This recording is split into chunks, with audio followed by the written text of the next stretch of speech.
Good morning, everyone. Let us continue the proof of Hahn-Banach theorem. So, what we showed yesterday was that we have a maximal element for the partial order set that we defined, and then we want to prove that for this maximal element, the subspace Z that we get, that is equal to V. So we were doing this step 2.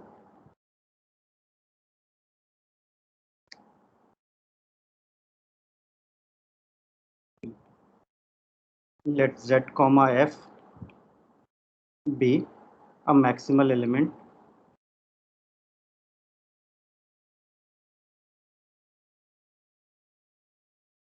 of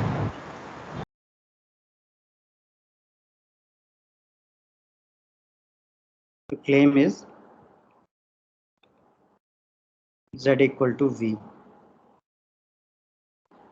So suppose Z is a proper subspace of V,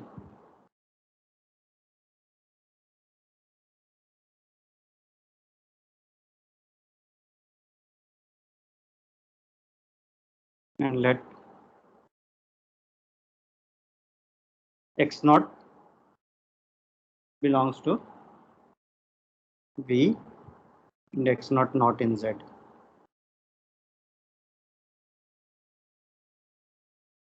Now consider this subspace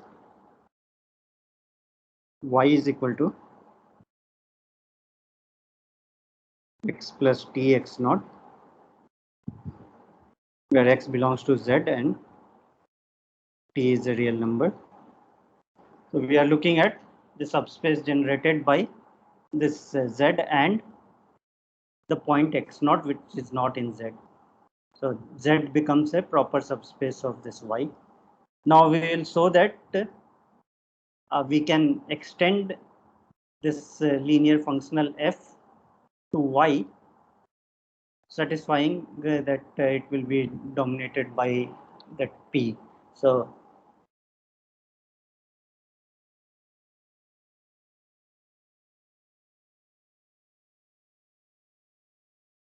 we will define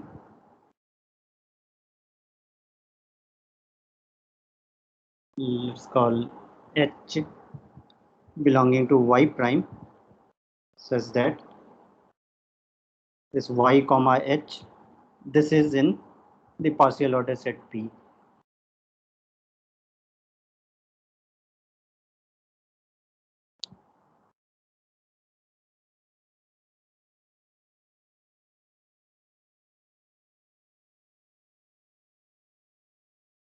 So what we do is, and this H is an extension of this F, and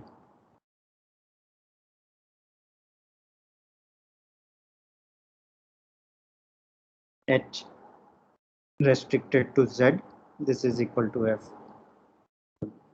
If we can do this, then this ZF will be less than YH, because this partial ordering was defined that ZF is less than equal to YH if Z is a subset of Y and this H is a linear extension of F. So we get this, and because Z is properly contained inside Y, so ZF will not be equal to YH. So this is strictly less than this.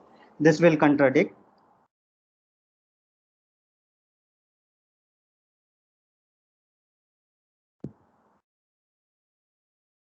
the maximality of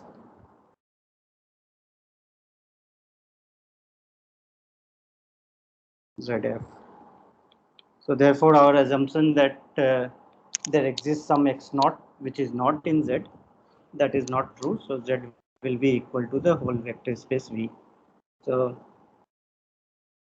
how to define this H? That is what we have to do. So we define H of any element in Y is of the form x plus t x naught. So this will be equal to Hx, but we want H to be an extension of F. So Hx should be equal to Fx. H of x plus t x naught is Fx plus alpha t, where this alpha belonging to R will be suitably chosen.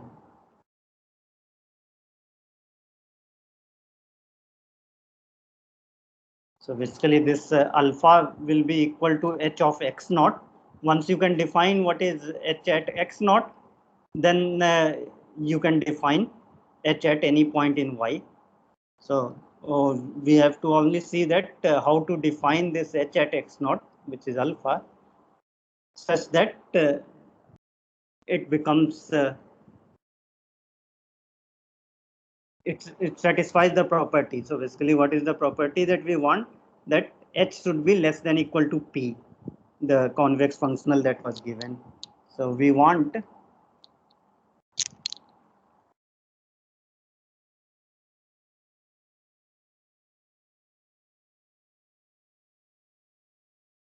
h of x plus t x naught should be less than equal to p of x plus t x naught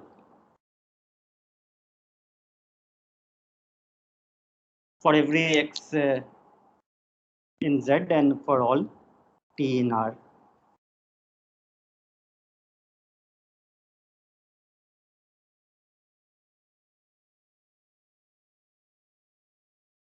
So this is equivalent to fx plus alpha t is less than equal to p of x plus tx naught for all x in z and t in R. So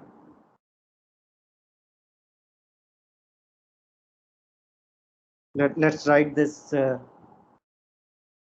one.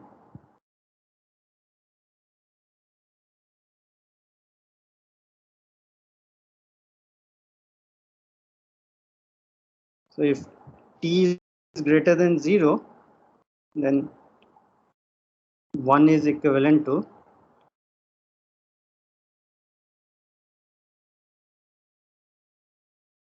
so in this case we can write alpha t is less than equal to px plus tx naught minus fx, and then we can divide by t. So alpha is less than equal to p of x plus tx naught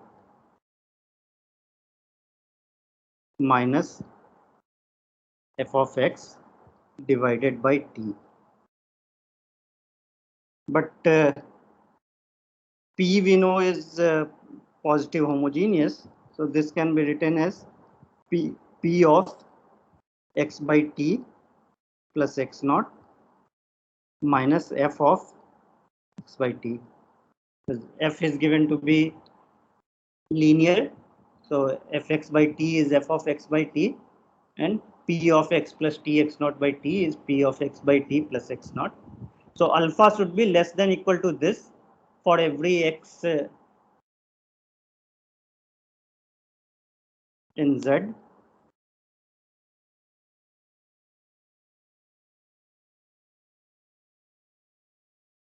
So this is equivalent to alpha is less than equal to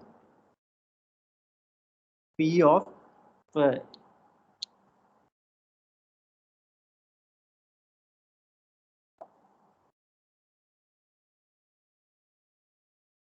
let's write x prime plus x naught minus f of x prime for all x prime in z.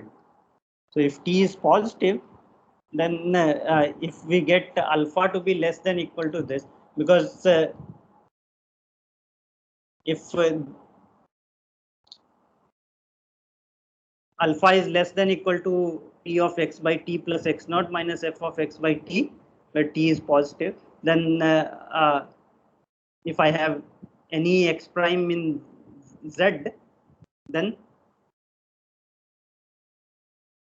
we can write this x prime as t times x prime by t, and then you see that t times x prime is also in z. So because this is true, this will be true, and if this is true for every x prime in z, then uh, x by t is also in z, so this is true. So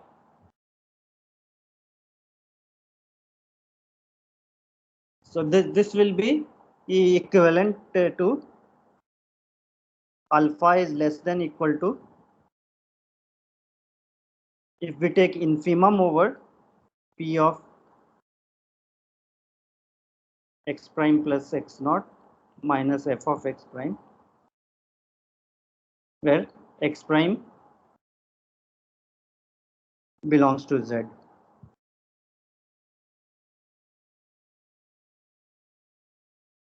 If alpha is less than equal to this infimum, then alpha will be less than equal to this for every x prime. So we would like to have alpha to be less than equal to infimum of this, and if t is less than 0, then 1 is equivalent to,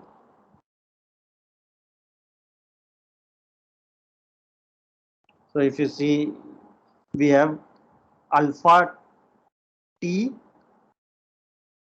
so in that case minus t will be positive, so we can take minus alpha t is bigger than equal to this, and then divide by minus t, so we'll get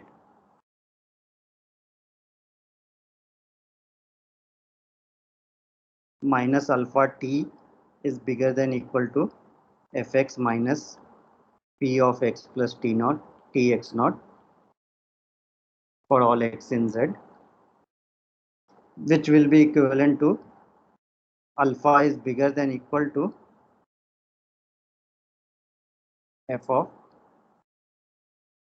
x by minus t minus p x by minus t minus x naught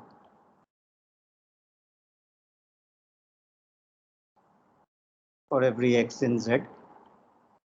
So this is equivalent to alpha is bigger than equal to f of x prime minus p of x prime minus x naught for all x prime in z. So alpha bigger than equal to, if it is bigger than equal to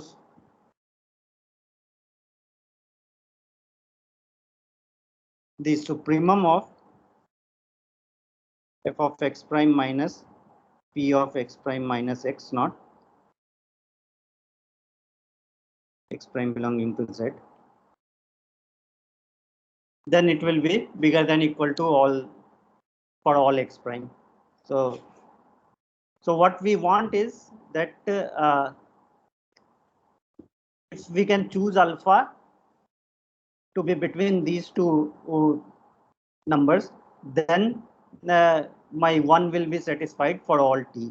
Of course, t equal to 0 is simply saying that fx is less than equal to px, which is true.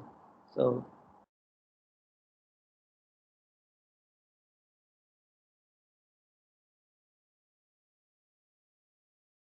this 1 will be satisfied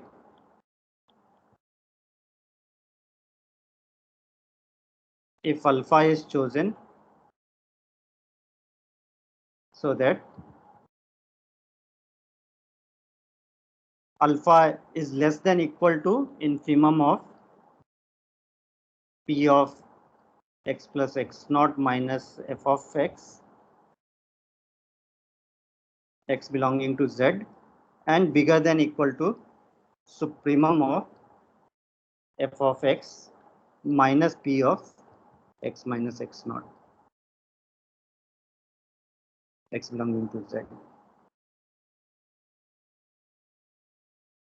Now, how do we know that this is true? If my left hand side, this supremum, is less than equal to this infimum, then we can choose alpha between. If this one is bigger than infimum, then we cannot find any alpha satisfying this. So what we need is that this supremum should be less than equal to this infimum.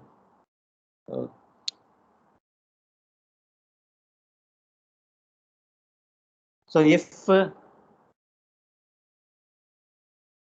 we have any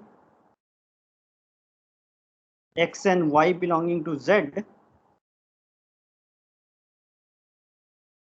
we have f of x plus f of y. This is equal to f of x plus y because f is linear, and f of anything is less than equal to p. So this is less than equal to p of x plus y.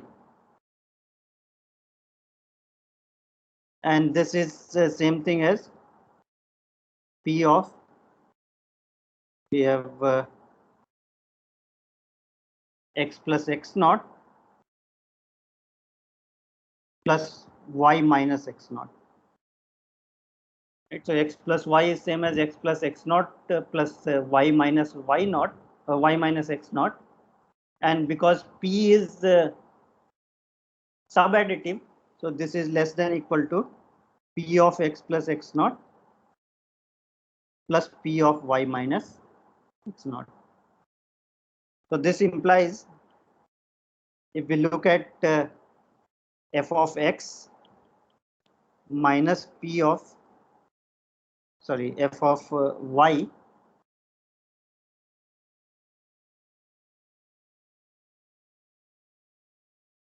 f of y minus p of y minus x naught, this is less than equal to p of x plus x naught minus f of x. This is true for every x and y in Z. So therefore, by taking the infimum of the right hand side and supremum of the left hand side, we'll get this. So this implies this is true for all x, y in Z. So therefore, supremum of f of y minus p of y minus x naught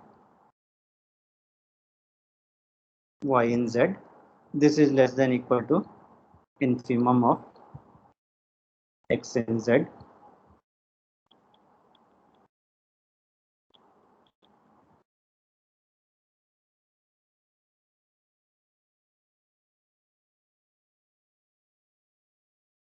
So hence,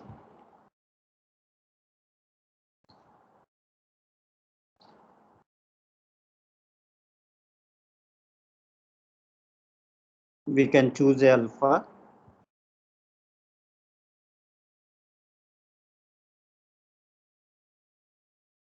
satisfying one.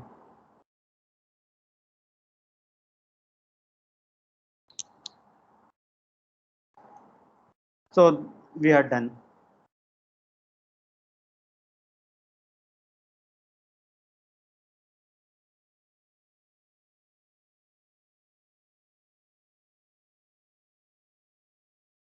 Right. Of course, you see that this choice of alpha uh, need not be unique. If this supremum is strictly less than the infimum, then there will be infinitely many choice of alpha, and therefore this choice of this extension is again not unique.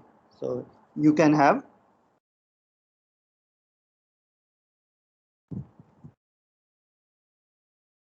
many different extension to a bigger subspace, bigger space.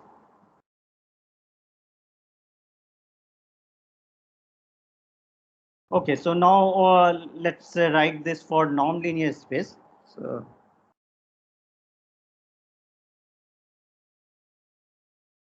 again, this is called Han-Banach extension theorem.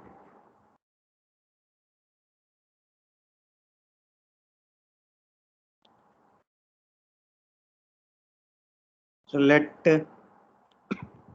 V be a non-linear space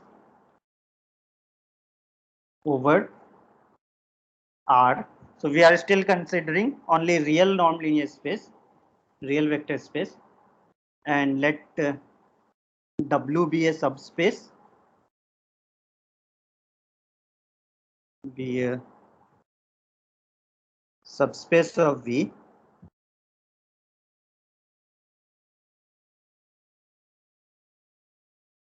and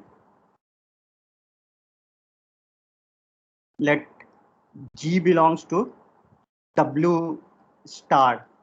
So now, because we have non-linear space, we can talk about the dual of the non-linear space. So G belonging to W star, recall that this means that is G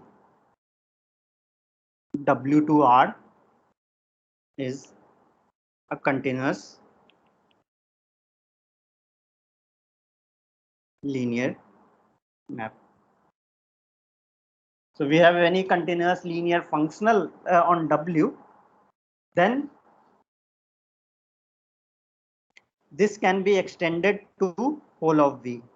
So then there exists F in V star such that F restricted to W is same as G,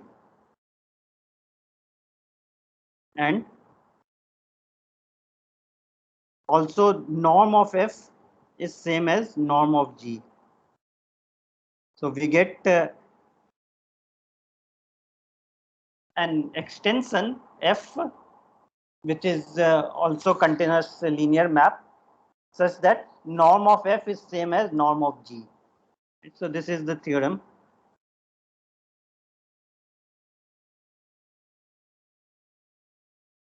Of course, when we take this norm of G, this is for this space W star we are taking, and here this is a bounded linear functional on V, so this is in V star. So we will just apply the previous theorem to this. So what we have is uh, because G is a continuous linear map, so since G is a bounded linear map,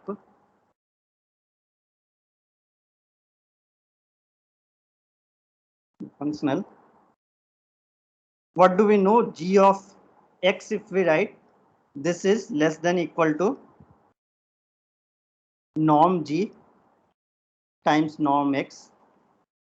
This is true for all X belonging to W. This is a bounded linear functional on W. So norm of Gx. No, Gex is what?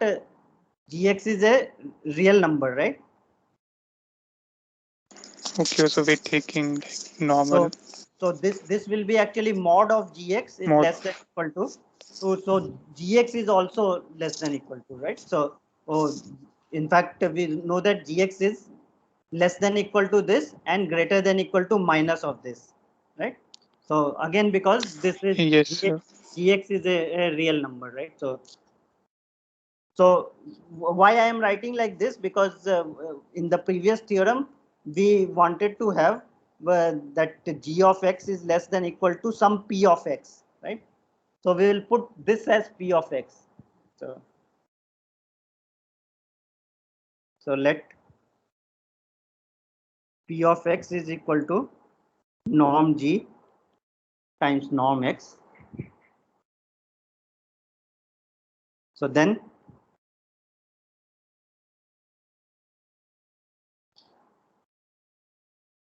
p is a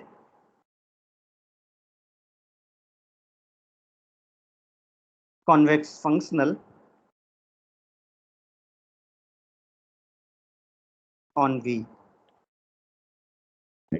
So I mean this P of x I can define for any x belonging to V. So P of x is norm G times norm x. What you have to verify simply that P of x plus y is less than equal to Px plus Py. So that is because norm of x plus y is less than equal to norm x plus norm y.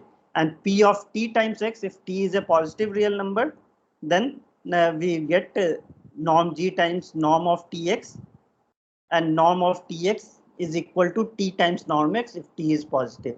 So therefore, this will satisfy both the properties of convex functional. And we get that this mod of gx is less than equal to, say g of x is less than equal to p of x. So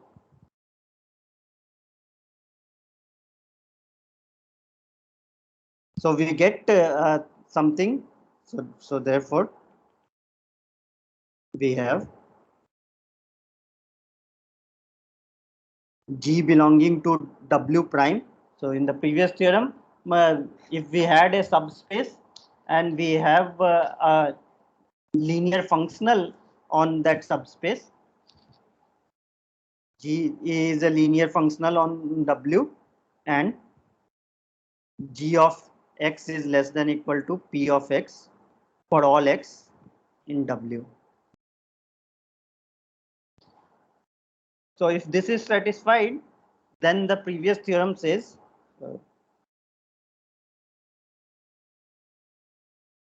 by the previous theorem, Hanbana theorem,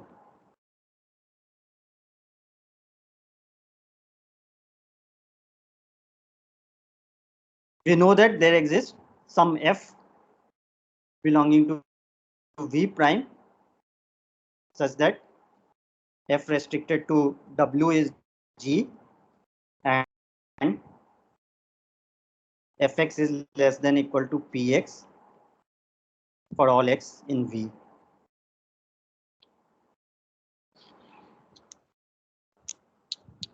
So now we have to see that this will imply that f is a bounded linear functional. So how do we get that f is bounded linear functional? This is only saying that we have a linear functional which is an extension of G, and fx is less than equal to p of x. So what does this imply?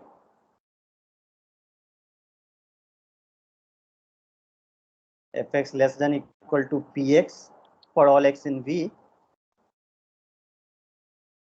This implies fx is less than equal to, px was defined to be equal to norm G times norm x for all x in V.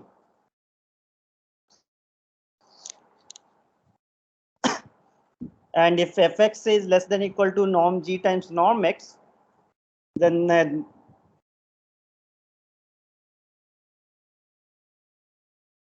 if we look at f of minus x,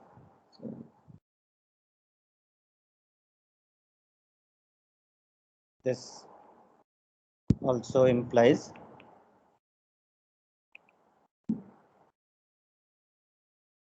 for any x in V, if we look at minus of fx, that is same as f of minus x, and f of minus x will be less than equal to norm G times norm of minus x. Because norm of minus x is same as norm of x, so that is norm G times norm x. So fx is less than equal to norm G times norm x, and also minus fx is less than equal to norm G times norm x. So these two implies that mod fx is less than equal to norm G times norm x for all x in V. And this implies that f is in V star, and also this says that norm f is less than equal to norm G.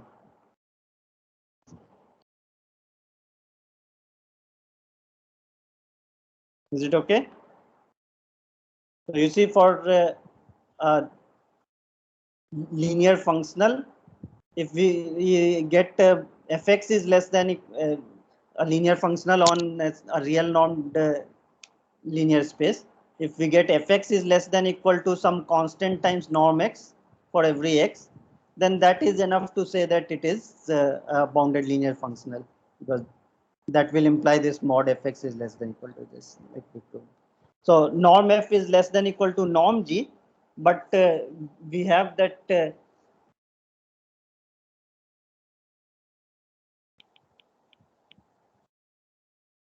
g is same as the f restricted to w. So this implies that norm g has to be less than equal to norm f. So therefore, norm f and norm g must be equal. So we have proved everything, that we get a bounded linear functional on v, which restricted to w is equal to the given bounded linear functional g on w, and norm of f is equal to norm of g.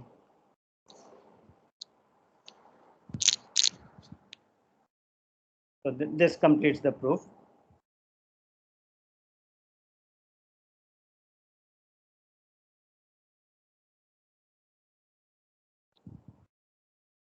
Now we will, any question on this?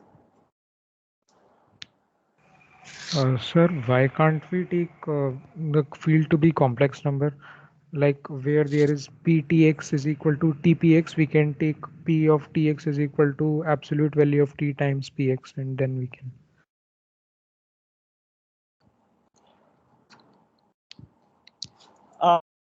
No, so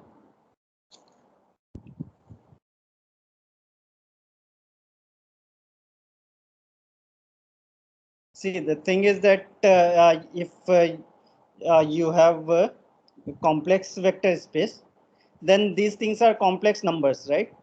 So this, I mean, the previous theorem that we had, let me.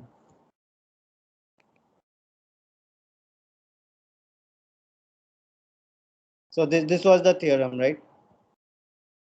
The Han-Banach extension theorem. It says that if V is a vector space and P is a convex functional, so something we had, and we have G is a linear functional on subspace W. Gx is less than equal to P of x for every x in W, right? So first of all, what do you mean by this if this is a complex vector space? Does it make sense? In that case, gx and px are complex numbers, right? So there's no like comparison on complex number. There's no ordering, right? So directly Yes, sir. you cannot talk about this theorem. You have to state some other theorem, right? This doesn't make sense. This gx is less than equal to px. This will not make sense. But what we are going to show is that this extension theorem that I mentioned,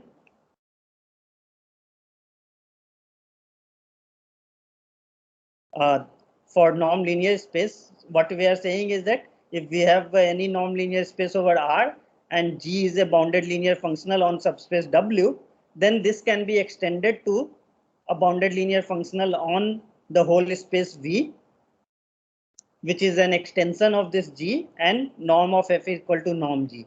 Of course, this theorem makes sense for complex also, right? So I can say that here there is a complex nonlinear space, W is a subspace, and G is a continuous linear functional. And then can we say that there exists a bounded linear functional F on V, which is extension of G and norm F equal to norm G? That perfectly makes sense. And in fact, we will prove that that is also true, right? So, so let's see how to prove this, but we cannot like use this previous theorem, right, directly for the complex vector space, right? So let's see how to get the complex version.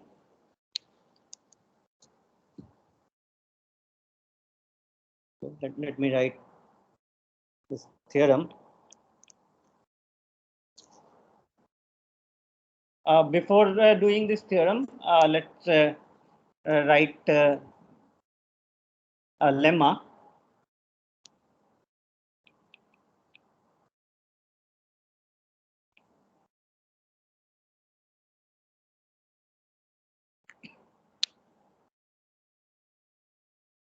So let now V be a non-linear space over the field of complex number. So we have a non-linear space over C, and let F be a continuous linear functional. Let F from V to C be bounded linear functional.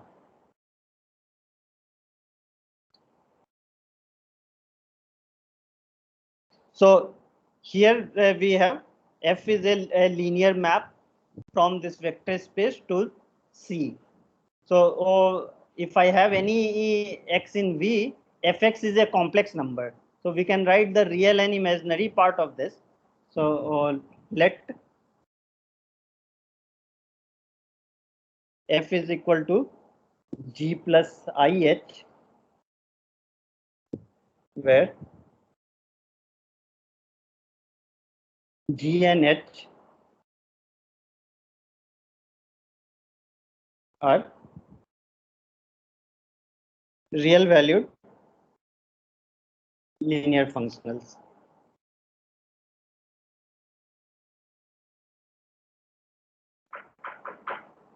So basically, we are just defining g of x to be the real part of f of x, and the h of x is the imaginary part.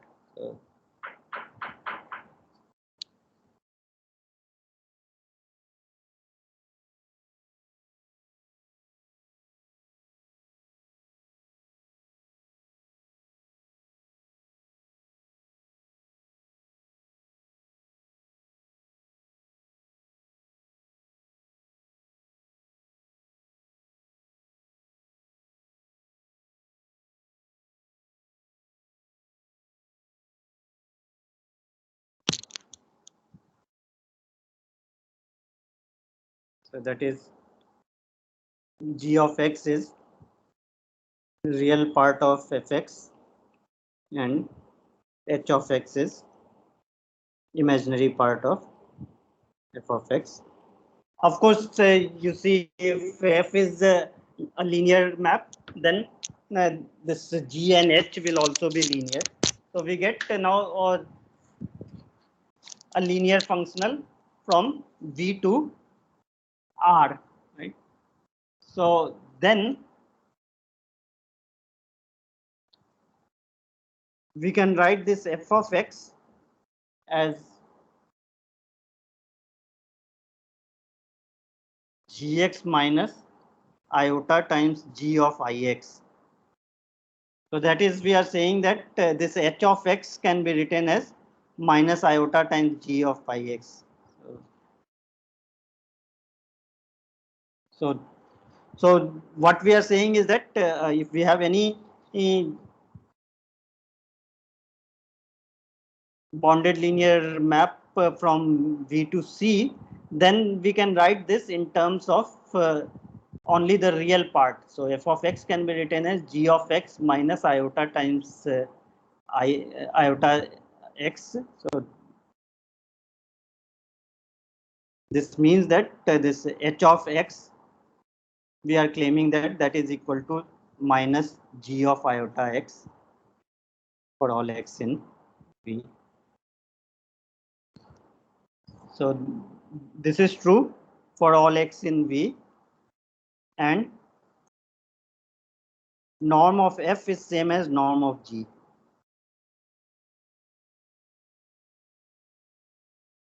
So let us prove this. So we have fx is equal to gx plus igx.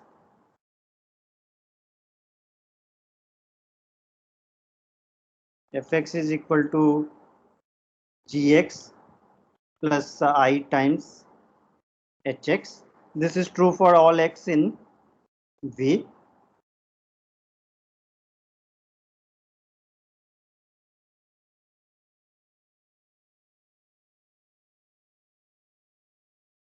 Now, since f is a linear map, since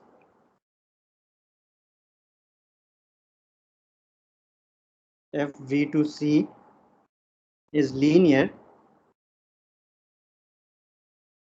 suppose I write f of iota times x, this will be equal to iota times f of x. Right? This is by the linearity. F of iota x is equal to iota times f of x. So this will imply, first of all, f of iota x is equal to g of iota x plus iota times h of iota x equal to, what is iota times fx? This is equal to iota times gx minus hx. By multiplying this fx equal to gx plus iota hx, we get minus hx plus iota times gx. And this g and h are real valued. So therefore, this will imply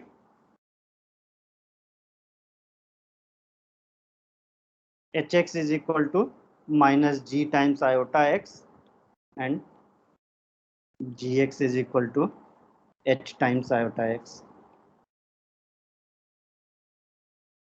Of course, these two are equivalent. Like if you have hx equal to minus g times iota x, then h of iota x will be minus g times g of minus g of minus x, and because g is linear, that will be equal to g of x. So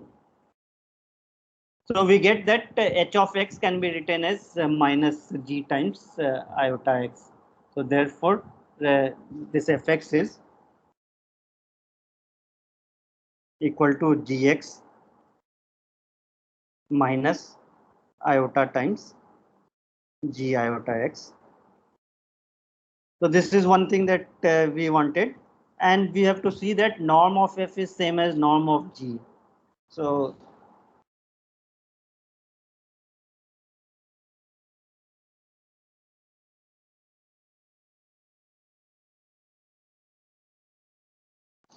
for that, now let f of x we can write as mod of f of x times e to the I theta for some theta belonging to 0 to 2 pi.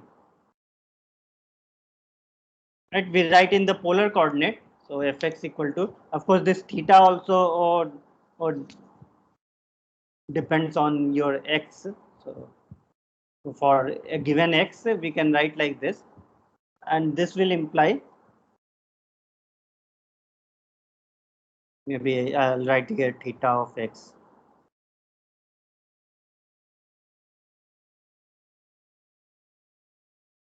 So then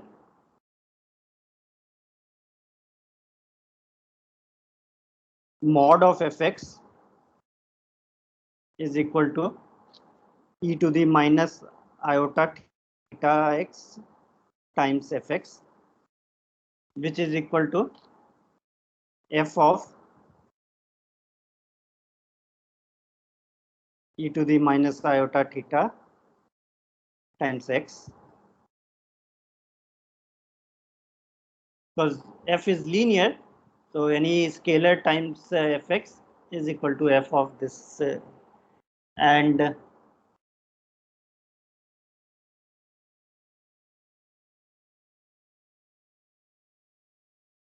what can we say about f of this? This is equal to g of e to the minus iota theta times x. Why is this?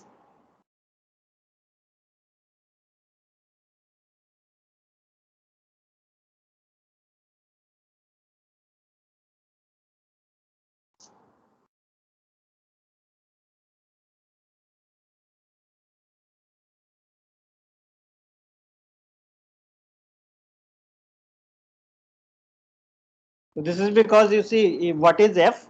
f is g of f of x is g of x plus iota times h of x, right? So f has a real part and imaginary part. So, but here I am saying that this is only equal to real part of this. So this is because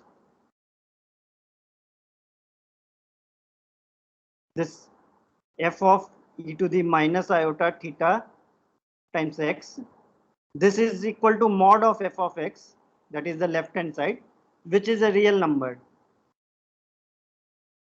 right? So it has no imaginary part. So the imaginary part will be equal to 0. We can write this as g of this plus iota times h of this same thing. But h of that, the imaginary part has to be 0 because this is a real number. So mod fx is equal to g of this. So what does this imply?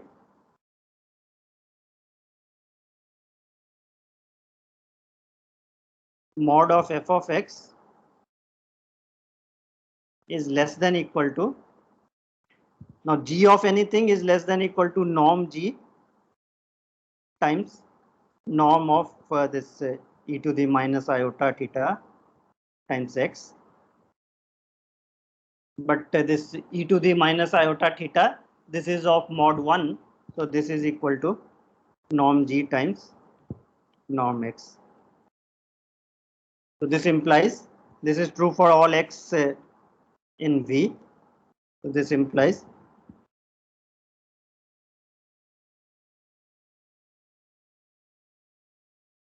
this norm of f is less than equal to norm of g.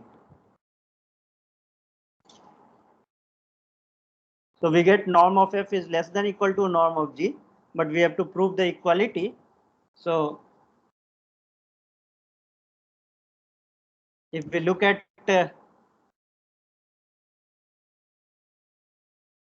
mod of fx square, this is equal to mod of gx square plus mod of hx square. This is because fx is the complex number gx plus iota hx. So this we get, and this will imply that mod of gx is always less than equal to mod of fx. Or simply this is just the real part of this complex number fx. So mod of real part of any complex number is less than equal to mod of z. So this is true for every x, and mod fx is less than equal to norm f times norm x. So this implies norm of g is also less than equal to norm f. So therefore norm f is same as norm of g.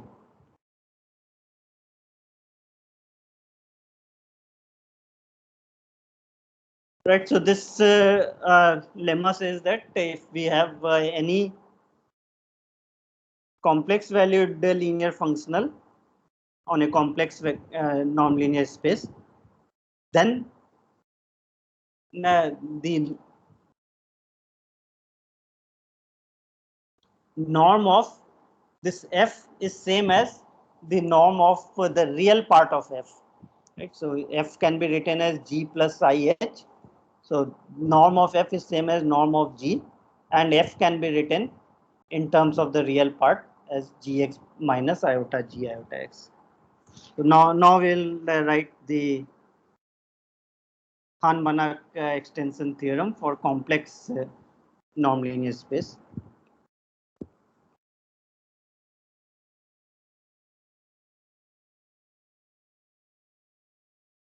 Han-Banach theorem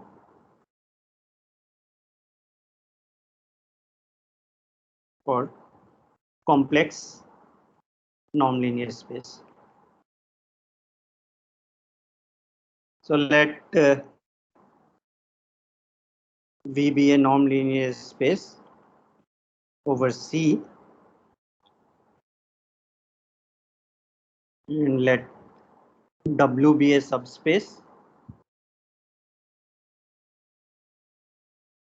of V and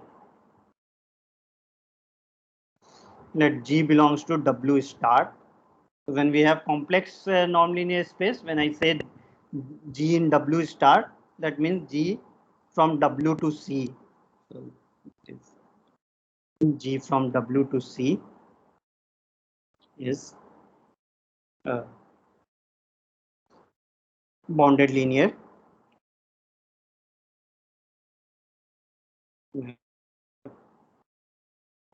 So we have a bounded linear functional on W. So then there exists F in V star such that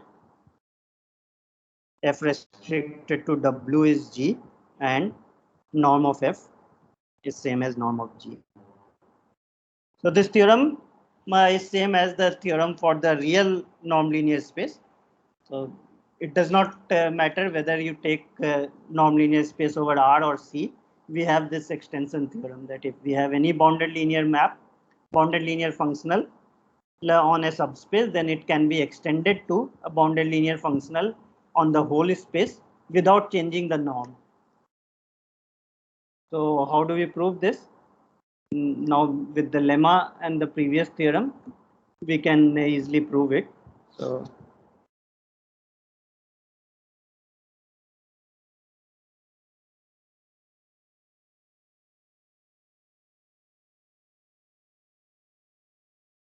So by the previous lemma,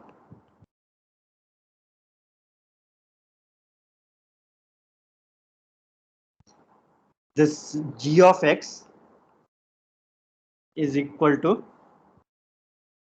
some h of x minus iota times h of iota x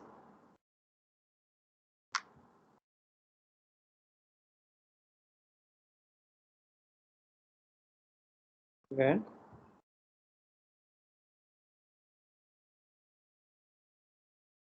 this h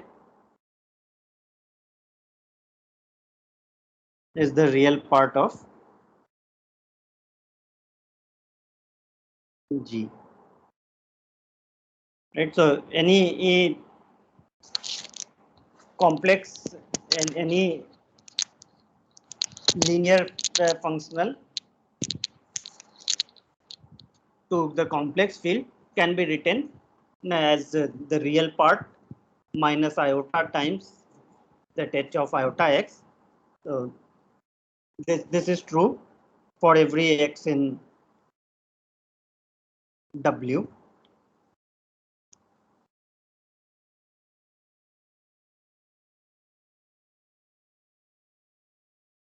So now what we'll do, so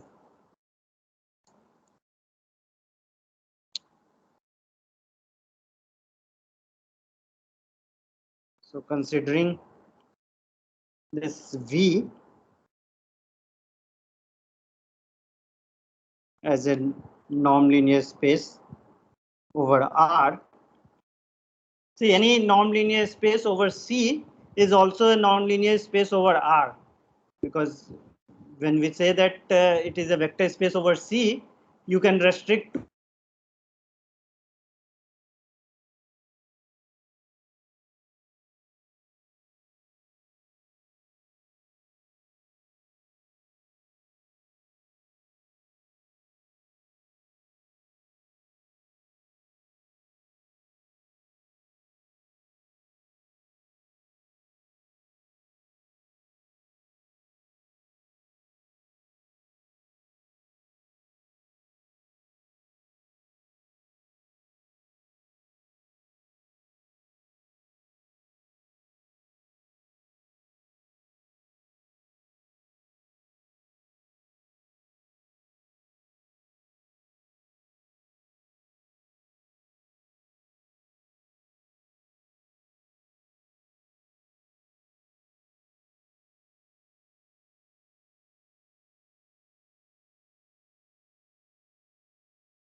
So I think you're muted.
Hello sir, आपकी आवाज सुनाई नहीं दे रही है।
Can you hear me?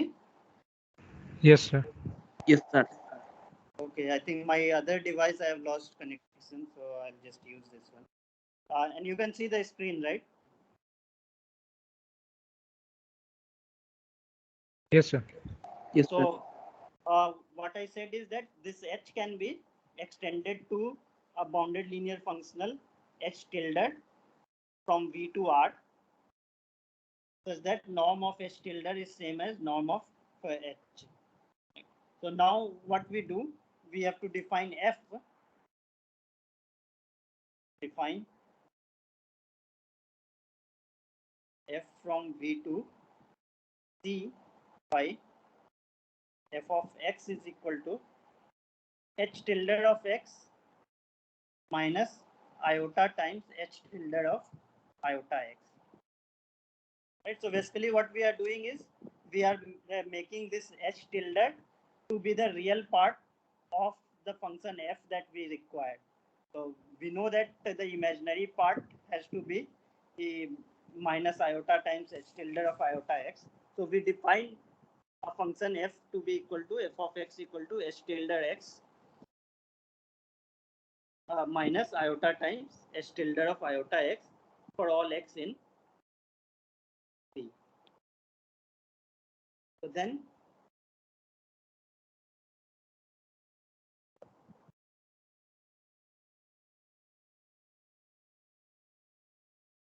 if we look at f of x plus y, this you can check is fx plus fy. This is easy to check. because H tilde is the real linear.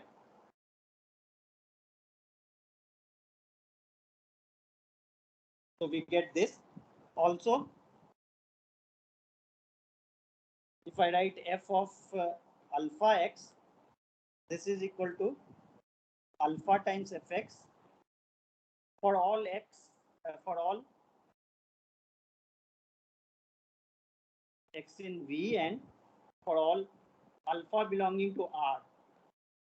But we cannot say here directly for alpha in complex also, because this H tilde is a real linear map.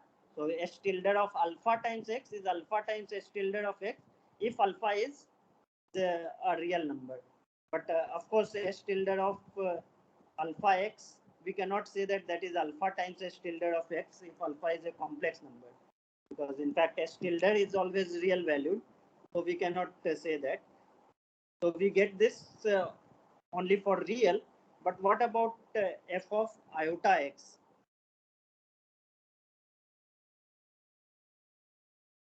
Let's look at what is f of iota x. This is equal to H tilde of iota x minus iota times H tilde of, if I put iota x instead of x, then I'll get H tilde of minus x. And this is same as iota times. So H tilde is the real linear. So this is iota times H tilde of x minus iota H tilde of iota x, which is same as iota times f of x. So f of iota x is equal to iota times fx. This is true for every x in V. So once we get that f is real linear and f of iota x is equal to iota times fx, so therefore f of any lambda times x will be equal to lambda times fx for all lambda belonging to C.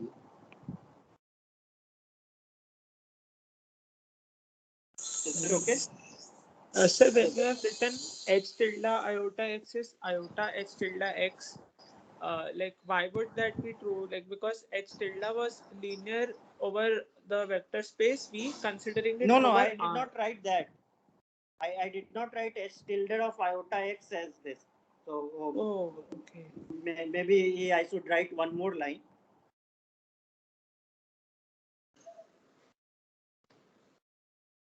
So I am writing this as h tilde of iota x minus, this will become plus iota h tilde of x. Is it okay? Because h tilde of minus x is minus of h tilde of x, right? Now we take iota common and then write this as h tilde of x plus, so that will become minus iota h tilde of iota x. Okay. Yeah, so you have to be careful because this h tilde is only real linear. So we write like this. Is it okay? Yeah, thank you, sir.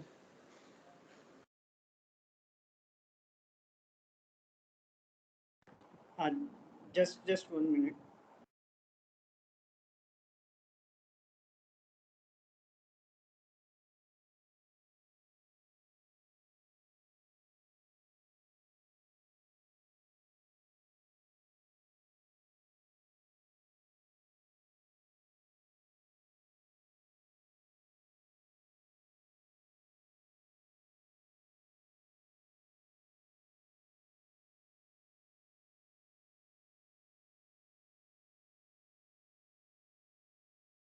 Yeah, so let me just finish this proof. So therefore, we get that f is the linear. So therefore, f belongs to V prime. Also, what is norm of f? Norm of f will be equal to norm of h tilde. This is by again the previous lemma.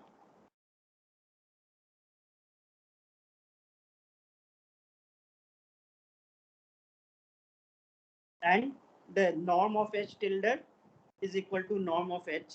So therefore, this is equal to norm of H. This is by that Han-Banach extension, the way we did.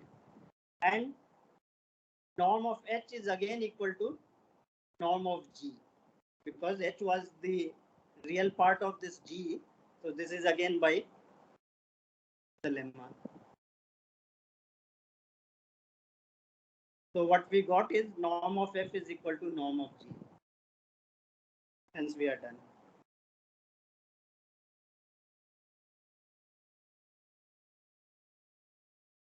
So this proves the Han-Banach extension theorem for complex nonlinear space also. In the next class, I'll do some applications of these theorems. Okay, thank you.